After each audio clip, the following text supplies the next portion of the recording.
দেখো ডাঁটাগুলো খুব ভালো করে কাটা হয়ে গেছে, একদম সম্পূর্ণই আমাদের গাছের ডাঁটা দিয়ে চচ্চড়ি করব। আর এই চিংড়ি মাছটাকে আমি কেটে নেব।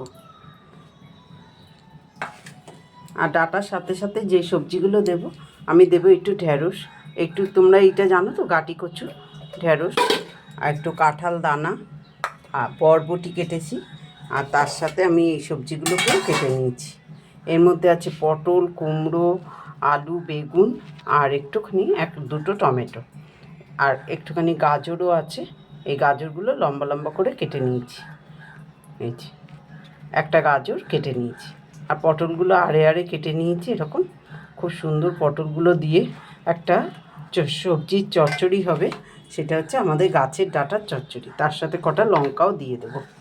দেখো ডাঁটাগুলো কেটেছি, পাতাও অনেকটা হয়েছে, আর গোড়াগুলোকে দেখাচ্ছিলাম তোমাদের, সেই গোড়াগুলো এরকম সাদা সুন্দর হয়েছে।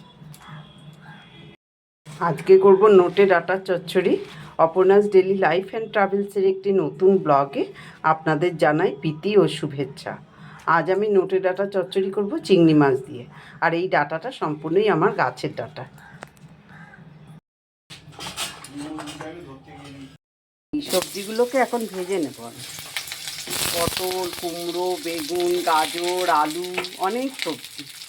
আর তার সাথে দেবো বরবটি, কাঁঠাল দানা, ঢেঁড়স, গাঁটি কচু,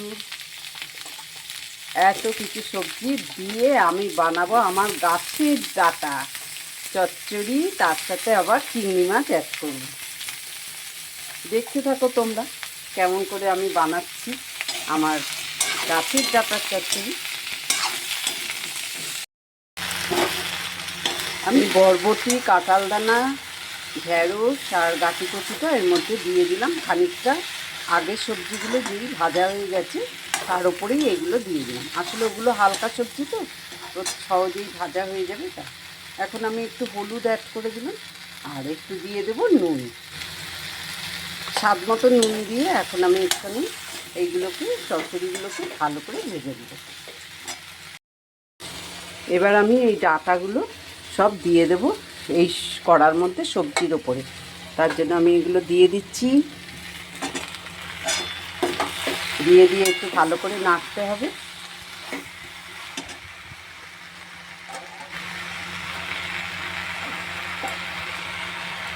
পাতাগুলো যত বেশি লাগুক, একটু সেদ্ধ হয়ে গেলে খুব কমে যাবে।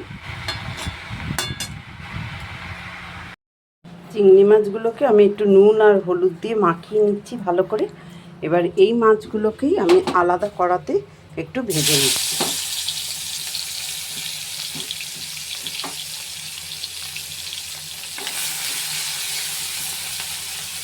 এপাশে ডাঁটার তরকারিতে চিংড়ি মাছ ভাজাটা দেবো, আমি আলাদা কড়াতে এই জন্য ভেজে নিচ্ছি। এই তরকারিটাকে আর নাবালাম না, একটুখানি ভালো করে কষিয়ে নিই।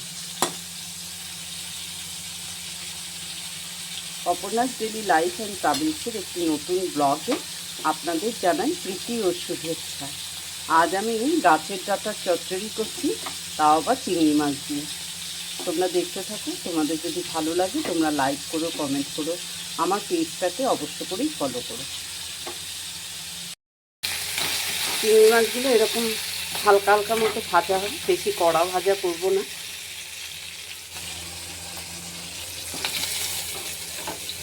আর এই তেলের মধ্যেই আমি শাকের ফোড়নটা দিয়ে দিলাম। একটা গোটা শুকনো লঙ্কা, শুকনো লঙ্কাটা একটু তেলের মধ্যে হালকা ভাজা করে নিলাম। আর তার মধ্যে দিয়ে দেবো একটু পাঁচফোড়ন।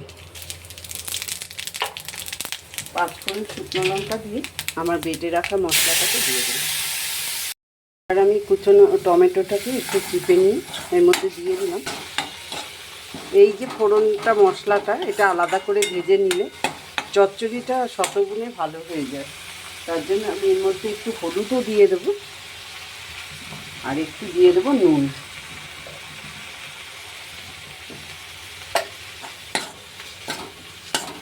মশলাটা কষাবার সময় একটা সুন্দর মিষ্টি পাঁচফোড়ন আর আদা জিরের গন্ধ বেরোয়, যেটা চচ্চড়ির গুণ বাড়িয়ে দেয়, স্বাদের গুণটা বাড়িয়ে দেয় চচ্চড়ি।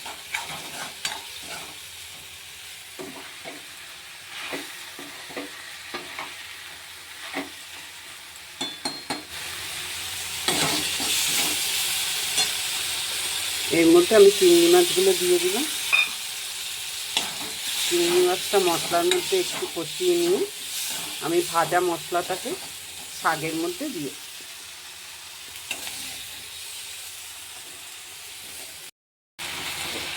শাকটা একটু ভালো করে নাড়াচাড়া করে নিয়ে অল্প জল দিয়ে ঢাকা দিয়ে রাখতে হবে, শাকটা যাতে মশলাটা সম্পূর্ণ মিশে যায়, সেই জন্য একটু ভালো করে নাড়াচাড়া করে নিই।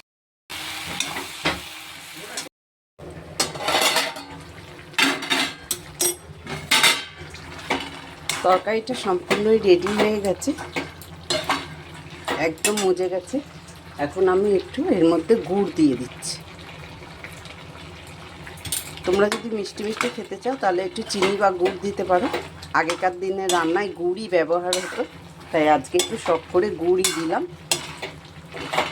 এর মধ্যে কাঁচা লঙ্কা দেওয়াই আছে আর শুকনো লঙ্কা ফোড়ন দিয়েছি। আর আমি এখন দেব আমার ভেজে রাখা মশলা, জিরে গুঁড়ো, ভেজে রাখা জিরে গুঁড়ো একটু দিয়ে আমি নামিয়ে নেব। অসাধারণ টেস্টি দেখতে হয়ে গেছে, অলরেডি আমার তৈরিও হয়ে গেছে। এখন আমি পরিবেশন করে দিলাম।